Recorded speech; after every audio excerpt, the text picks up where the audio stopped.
Olá, meus amigos, olá, minhas amigas, doutores e doutoras. Aqui quem vos fala é o professor Ricardo Malta, professor de Direito Tributário do Portal F3. Bem, hoje, nessa semana jurídica de direito aqui do Portal F3, eu tenho a incumbência, eu tenho a função de falar com vocês do direito tributário, mas do direito tributário na prática da advocacia. Quero falar com vocês como que é o dia a dia de um advogado na seara do direito tributário.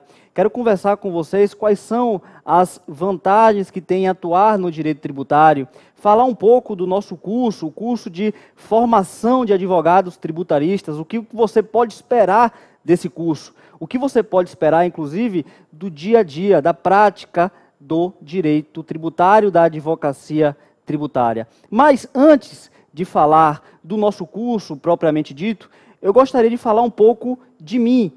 Eu que irei ministrar esse curso para vocês, o curso de formação de advogados tributaristas. Um pouco da minha trajetória, um pouco das minhas dificuldades na advocacia até me estabelecer dentro desse ramo, o ramo do direito tributário, que as pessoas dizem que é uma área fechada, é uma área muito fechada, diferente das outras, como civil, consumidor, trabalho. Eu pensaria de um modo um pouco diferente. Na linguagem do empreendedorismo, você tem o chamado Oceano Vermelho, onde as pessoas estão se degladiando, no bom sentido da palavra, naqueles ramos tradicionais. Mas há um oceano azul, em que há poucos profissionais habilitados, poucos profissionais qualificados para atuar em determinadas áreas, e uma delas é o direito tributário. Você pode questionar, conversar com outros amigos do direito, advogados do seu curso de direito, e você vai perceber isso. Ao questionar quem vai atuar no direito tributário, poucos manifestam interesse. Até porque direito tributário você vai estudar mais ao final do curso. Então as pessoas já ficam naquela zona de conforto, daquelas matérias tradicionais que já estudaram e já colocaram na cabeça que é aquilo que vai fazer, é aquela área que irão seguir. E aí você tem um campo aberto, um mercado aberto aqui na área do direito tributário para os profissionais. Mas permitam que eu fale um pouco, apenas brevemente, da minha trajetória. Desde quando eu era estudante de direito, né, em que eu já buscava atuar, queria fazer estágio, buscava estágio no direito, em escritórios de médio, pequeno, não interessava, eu queria era aprender. Minha intenção era buscar um escritório em que eu pudesse aprender, sentir o cheiro de um escritório e ver o dia a dia, como que funciona a advocacia. Não interessava em qual área fosse. Mas logo de início eu percebi o seguinte, logo de início eu percebi a dificuldade, até mesmo para um estagiário encontrar uma vaga em algum escritório. De cara já percebi isso. Daí, bem, busca e mais busca, currículos e mais currículos enviados, e eu não encontrava vaga, por melhor estudante que eu fosse. Eu gostava, sempre gostei de estudar, sempre gostei de aprender, mas as vagas não surgiam.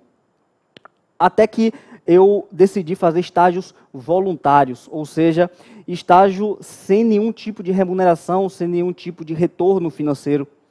Até o meu próprio transporte eu passei a custear. Meu primeiro estágio eu tinha que fazer, eu tinha que sair da minha cidade, ir para outra cidade e eu mesmo pagando o meu transporte. Encarei tudo isso perfeitamente como se eu estivesse custeando um curso, aprendendo, estava pagando um curso. E eu aprendi muito, e o meu primeiro estágio foi justamente um escritório de direito tributário.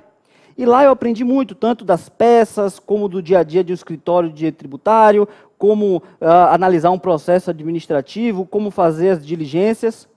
Daí, aprendi bastante, enquanto muitos buscam apenas bolsas, né, vultuosas, um pouco mais gordinhas, na área do estágio, eu buscava o aprendizado.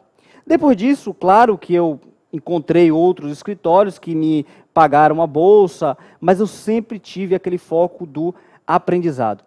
Após a minha formação, logo que eu me formei em Direito e passei no exame da ordem em Direito Tributário, surgiu para mim aquele dilema que surge para a maioria dos recém-formados. O que eu devo fazer? Devo trabalhar em algum escritório ou devo montar o meu próprio escritório? Eu nem digo em qual área eu vou atuar, porque o recém-formado, vocês sabem, acaba atuando em inúmeras áreas. Mas a minha ideia meu dilema era, como surge na maioria dos recém-formados, eu devo atuar em um escritório de terceiros ou devo fazer a minha própria carreira montando meu escritório? E devo montar esse meu escritório sozinho ou devo montar esse meu escritório junto com outros colegas, com sócios? Bem, a bem da verdade, eu primeiro fiz entrevistas em alguns escritórios e logo percebi que a remuneração, e vocês da área sabem disso, a remuneração que os grandes escritórios desejam pagar para o advogado recém-formado é muito baixa. Muito baixa. E não estava nem próximo daquilo que eu investi numa faculdade, que você investe numa faculdade, tanto de dinheiro, como de tempo, como de mesmo perspectiva profissional. Você, quando faz uma faculdade, durante 5 anos, se empenha, estuda, compra livros, faz especializações, imagina que quando chegar na sua profissão, você vai ter um campo aberto, que você vai ser bem remunerado, e os escritórios, infelizmente, eles não pagam muito bem. Vocês sabem disso.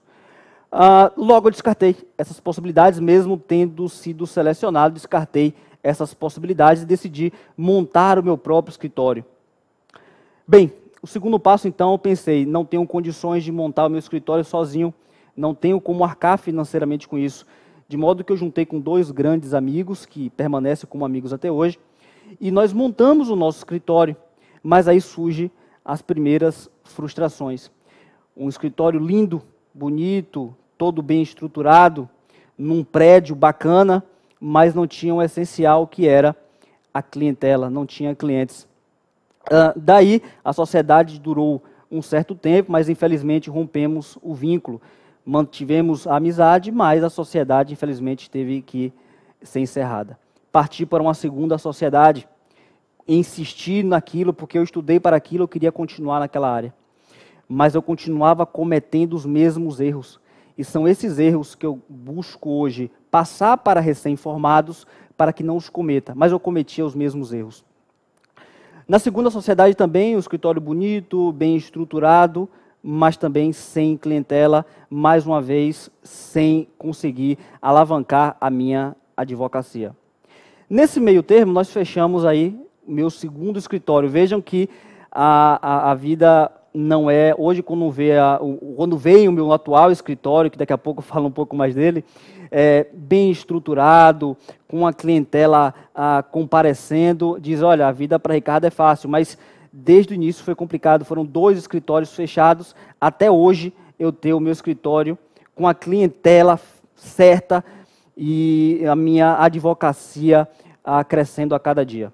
Bem, mas nesse ínterim eu tive a oportunidade de trabalhar em cargo comissionado numa procuradoria jurídica, bem como atuei como procurador assistente e depois como assessor especial.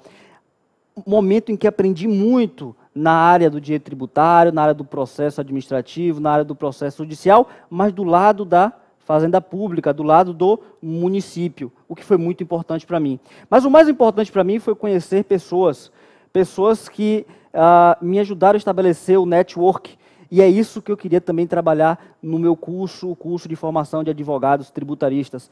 Um dos erros, um deles, maiores, é que eu tinha muitos contatos, mas contatos não significa network. Conhecer muitas pessoas por si só não adianta.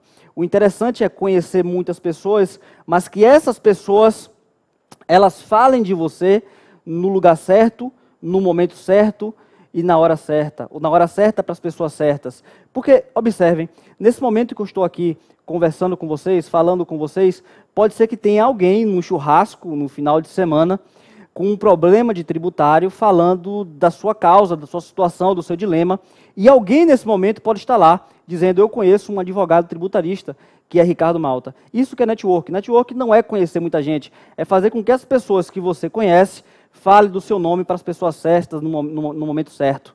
Bem, daí eu comecei a ensinar, e eu percebi algo interessante. À medida em que eu fui ensinando, que eu fui me tornando referência naquela área, na área do direito tributário, de modo conjunto a minha advocacia foi crescendo, foi evoluindo. Não estou dizendo que para você crescer na sua advocacia, necessariamente você tem que ser professor, mas você tem que se tornar referência naquela área.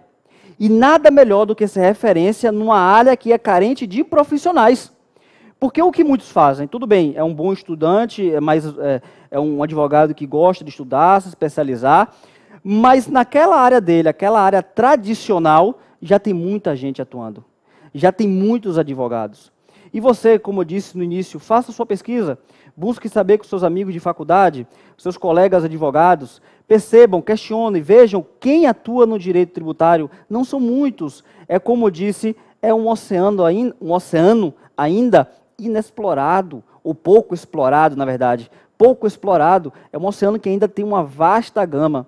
Eu trabalho no direito tributário hoje, e agora eu quero falar da minha advocacia hoje, eu tenho meu escritório na região metropolitana de Salvador, hoje bem estruturado. Hoje, engraçado que eu estava conversando recentemente com o meu sócio, atendimento de manhã, atendimento de tarde, no outro dia atendimento de manhã, atendimento de tarde, e eu briguei com ele, eu disse, vamos parar um pouquinho aí, senão não vou conseguir trabalhar. Pare com isso. Vamos focar, vamos separar os dias, organizar os dias de atendimento. Depois em casa, conversando até com minha esposa, eu disse, olha que coisa interessante. Há um tempo atrás, a briga era porque eu não tinha clientela. Hoje, nós estamos discutindo porque tem clientela todos os dias, mas que eu não estou tendo um tempo de parar para peticionar o que eu gosto de fazer. Que não pode ficar só atendendo, mas tem que peticionar também. Mas então eu percebi que à medida que eu fui me tornando referência naquela área, e aí uma das coisas que eu quero falar no meu curso de formação de advogados tributaristas, que é a questão do network, é a questão do marketing digital, é a questão do marketing de conteúdo, seria, digamos, a primeira etapa do curso, uma etapa preliminar. Porque também não adianta você ter conhecimento técnico, jurídico, mas você não trabalhar com essas etapas da captação, a captação ética de clientes. É possível você captar clientes, sim, mas de modo ético, sem ferir o código de ética da advocacia, trabalhando com marketing de conteúdo, trabalhando com network e outras ferramentas, se tornando referência naquela área. E como eu disse agora há pouco, numa área que ainda é carente de profissionais habilitados. Então, a todo instante, tem alguém dizendo, olha, eu conheço um tributarista, que é Ricardo Malta, e as pessoas me ligam, e nós fazemos o atendimento, e assim nós vamos evoluindo a cada dia. Não estou dizendo que hoje é um mar de rosas, não estou dizendo que hoje não há mais nenhuma dificuldade para mim na advocacia. Seria mentira se eu dissesse isso. Na verdade, é mentira se qualquer advogado disser para você que não tem dificuldade na advocacia. A dificuldade na advocacia existirá sempre. É o dia a dia, é uma luta. Um mês vai ser melhor do que o outro. Você tem dificuldade na justiça, o poder judiciário lento não está funcionando como deveria funcionar, você tem dificuldade com uma determinada crise econômica que vem assolar o país, mas você já está estabelecido no mercado. Aquela sua clientela não vai lhe faltar. Como eu disse, um dia pode ser maior ou menor do que o outro, no sentido de retorno financeiro, mas sempre haverá para você. E no direito tributário, agora falando mais propriamente da área, você pode atuar na advocacia não só com a parte do judiciário, ou seja, com a parte contenciosa judicial, mas também com processos administrativos, os PAFs, processos administrativos fiscais, e mais do que isso, parecer jurídico. Às vezes o que a pessoa quer de você, além de uma mera consultoria, ela quer de você um parecer. Poucos profissionais estão habilitados, qualificados para emitir um parecer na área do direito tributário. Digo mais a vocês. Se você for perceber, como eu falei agora há pouco, como você tem poucos colegas que atuam na área do direito tributário, você vai perceber que outros escritórios, outros colegas irão te procurar para auxiliá-los em causas tributárias, momento em que você vai ganhar também, vai ter também o seu retorno financeiro. Então eu tenho hoje minha clientela própria, aquelas pessoas que me procuram, mas eu também tenho escritórios e advogados que me procuram para que eu faça uma assessoria jurídica para eles. Então tem muita ação minha correndo por aí, minha não. Tem muita tese minha correndo por aí sem o meu nome, no sentido de que eu presto consultoria para outros escritórios, para outros advogados, de modo que eles possam elaborar as suas teses e encaminhar juridicamente com as suas defesas. Então você tem uma gama muito aberta aqui no direito tributário, seja com a sua clientela, e aqui as pessoas dizem que o direito tributário é um mercado fechado. Gente, tributário, ele é um mercado fechado para aqueles profissionais que não conhecem da área. Como eu disse, se você se tornar uma referência, saber trabalhar com as ferramentas adequadas que eu quero mostrar no meu curso de formação de advogados tributaristas, o mercado não é fechado como as pessoas dizem por aí. Há uma série de campos de atuação. Como eu falei, judicial, administrativo, parecer, até mesmo consultoria para outros advogados, quando você se torna referência naquela área. Pois bem, mas o que você pode esperar desse curso, do nosso curso de formação? Muitos de vocês já fizeram, inclusive eu tenho alunos, provavelmente ex-alunos meus aí de segunda fase da OAB, que fizeram comigo o curso ou com outro grande professor, como por exemplo o grande PB, o Pedro Barreto.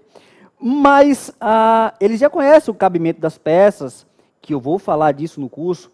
Eles conhecem a estrutura das peças, que eu vou falar disso no curso. Mas ainda falta aquele olhar prático, aquele exame prático. Ou seja, nós falamos na teoria da certidão da dívida ativa, que é o título executivo extrajudicial que irá embasar uma execução fiscal. Esse título executivo, o aluno lê nos livros, conhece na teoria, mas muitos sequer viram uma certidão da dívida ativa. E esse é o título que você, como advogado tributarista, numa execução fiscal, tem que impugnar. Você tem que impugnar e dizer, olha, esse título não é certo, como a Fazenda Pública diz. Esse título não é líquido, esse título não é exigível. Há uma causa de suspensão aqui. Então, você tem que conhecer como examinar esse documento. Com base no exame desse documento, você consegue também delimitar se há uma prescrição naquele caso, analisando uma certidão da dívida ativa. Então, eu vou falar, por exemplo, no curso de decadência, vou falar no curso de prescrição. Mas, além de trazer essa parte teórica, que talvez você já tenha visto, eu vou lhe mostrar na prática como examinar uma prescrição, como examinar uma decadência, analisando um processo de execução fiscal. Você já viu uma petição inicial de um processo de execução? Você já viu como funciona, já viu uma citação no processo de execução? Você já, enfim, manuseou os autos de um processo de execução? Sabe como fazer na prática as suas defesas nos embargos à execução fiscal, numa exceção de pré-executividade? Na prática da advocacia, ou melhor, quando você estuda na teoria aquela questão da exceção de pré-executividade, que tem que ser uma matéria de ordem pública e que tem a prova pré-constituída, e eu digo, isso vou falar tranquilamente no curso, mas na prática da advocacia, você conhecendo o Poder Judiciário, a determinada comarca, vem sendo mitigado, por exemplo, a questão de a matéria ter que ser de ordem pública. Muitos juízes aceitam que a matéria seja com prova pré-constituída, não precisa que a matéria seja de ordem pública para você se utilizar do mecanismo, do instrumento da exceção de pré-executividade.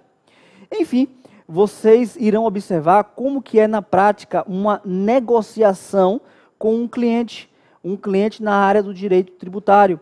Como que eu vou cobrar no direito tributário? Como que eu vou pleitear meus honorários iniciais, sucumbenciais, meus honorários no êxito? Como que isso funciona? O contrato, vou trazer para vocês um modelo de contrato, modelo de procuração, enfim, toda a parte também da captação do cliente, mas vejam, captação ética, sem ferir o código de ética da OAB, porque você pode sim fazer uma captação, desde que não venha ferir o código de ética da OAB, trabalhando com as ferramentas adequadas, com o marketing digital, o marketing de conteúdo, com o network, com um escritório devidamente estruturado para atender e fazer um ambiente para aquele seu cliente. Como que você vai fazer o atendimento desse cliente, o momento em que você está conversando com ele? Como que você vai passar para ele uma segurança jurídica dos mecanismos processuais que serão utilizados naquele ponto, naquela causa dele? E direito tributário, gente, às vezes você tem causas que são pequenas, causas que envolvem poucos valores, e há causas também que envolvem altos valores, causas que envolvem até envolvem milhões. E você tem que trabalhar com o seu cliente, tanto a questão do conteúdo, ele tem que sair de lá entendendo qual o seu mecanismo de defesa, bem como você trabalhar o seu convencimento, o convencimento dele de modo, como eu sempre digo, de modo muito ético, a questão dos honorários advocatícios. E isso você não aprende nos livros, isso você aprende apenas labutando no dia a dia, na prática. Eu quero trazer para vocês o que é uma ação de restituição de indébito, como que funciona, qual o cabimento, na prática, quais são as teses que eu posso levantar para uma restituição de indébito. Ação declaratória, ação anulatória aqui no direito tributário. Quando que eu posso me utilizar desses mecanismos? Uma ação de consignação em pagamento aqui no direito tributário. Como que na sua região você pode visualizar uma situação dessa e se utilizar desse mecanismo da consignação em pagamento? Mandado de segurança em direito tributário. Às vezes você conhece o MS, né, do ponto de vista da teoria, mas você sabe como impetrar ele numa seara do direito tributário? O MS preventivo, o MS repressivo. Bem, e a defesa? Seu cliente chega para você e te mostra, olha, chegou para mim essa cartinha aqui de citação, está dizendo aqui que eu tenho um prazo de 5 dias para pagar ou para me defender. Você, como advogado, não pode ficar desesperado. Você vai saber que há 2 mecanismos típicos aqui de defesa. O principal deles são os embargos à execução fiscal. E temos também a exceção de pré-executividade. É bem verdade que na prática da advocacia existe uma outra via, por exemplo, a ação anulatória mesmo na execução fiscal. Isso pouco você vai ler na teoria. Isso somente no dia a dia, na prática da advocacia. Um parecer jurídico, como elaborar um parecer jurídico na área do direito tributário, que inclusive eu estou com 2 pendentes para entregar ainda nesta semana. Como que você elabora um parecer jurídico na área do direito tributário? Como eu estou dizendo para vocês, há um campo ainda vasto de atuação. O direito tributário, diferente do que dizem, não é um campo fechado. Aliás, ele é fechado, como eu falei anteriormente, para profissionais que não são devidamente qualificados, aí é fechado. Mas quando você começa a se utilizar das ferramentas adequadas, quando você começa, repito, eu quero insistir nisso, a se tornar uma referência naquele setor, automaticamente a procura ela vai aumentando. E logo você estará atuando com maior segurança e com maior credibilidade nessa seara do direito tributário. Fazendo uma pequena analogia aqui, fazendo um pequeno, na verdade, comparativo com algo que eu falei agora há pouco. Esse seu amigo, esse seu conhecido, que está no momento agora, talvez, num churrasco, e ele escuta que de um outro amigo dele, um conhecido dele, que há um problema de vizinhança, um problema no direito de família. Pode ser que esse seu amigo até te conheça como advogado, mas ele também conhece outros 10 advogados que atuam na mesma área, porque é uma área tradicional e que está saturada. E quem que ele vai indicar? Agora, pense diferente. Se ele está no churrasco, numa reunião de amigos, uma reunião de negócios, e alguém fala de uma causa de direito tributário, uma execução fiscal, ele vai pensar quem é o advogado que eu vou indicar para esse meu amigo, para defendê-lo nessa execução fiscal.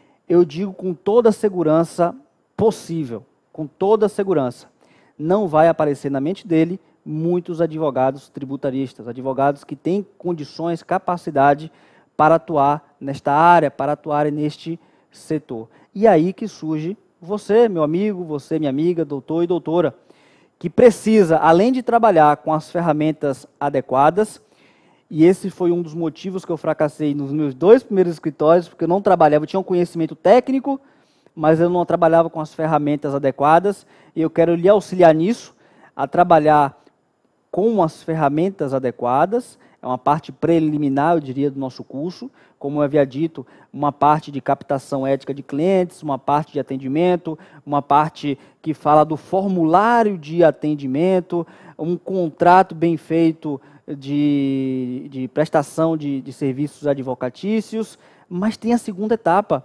Não adianta também pessoas te indicarem para atuar num determinado setor e quando você estiver numa reunião com empresários, numa reunião com o seu cliente, você não saber dar o diagnóstico para aquela causa.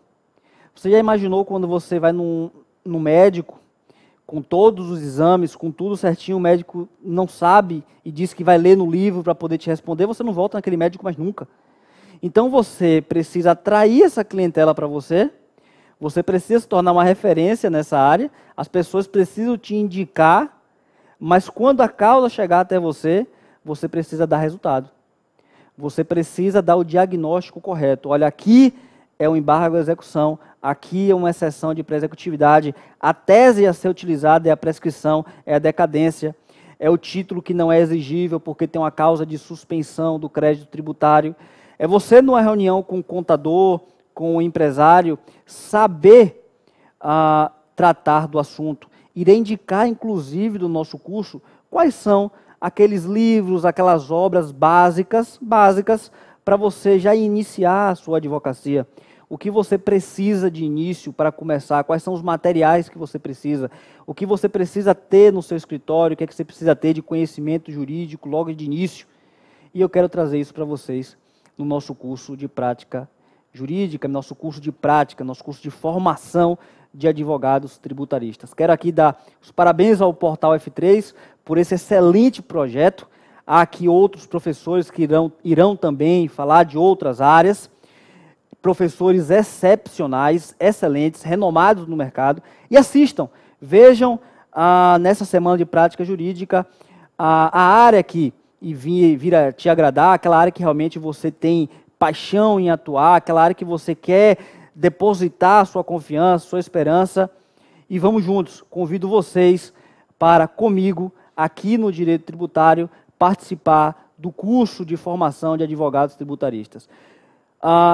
Vou tratar da parte teórica, sim, porque a teoria se alia à prática, mas também vai ter muito conhecimento prático, seja dos bastidores, captação, atendimento, contratos, procuração, formulário de atendimento, bem como a parte técnica, a parte da defesa, a parte da petição, a parte de um processo administrativo. Vem comigo que nós vamos trabalhar juntos. Conto com você e te aguardo no nosso curso. Um forte abraço a todos. Estamos juntos.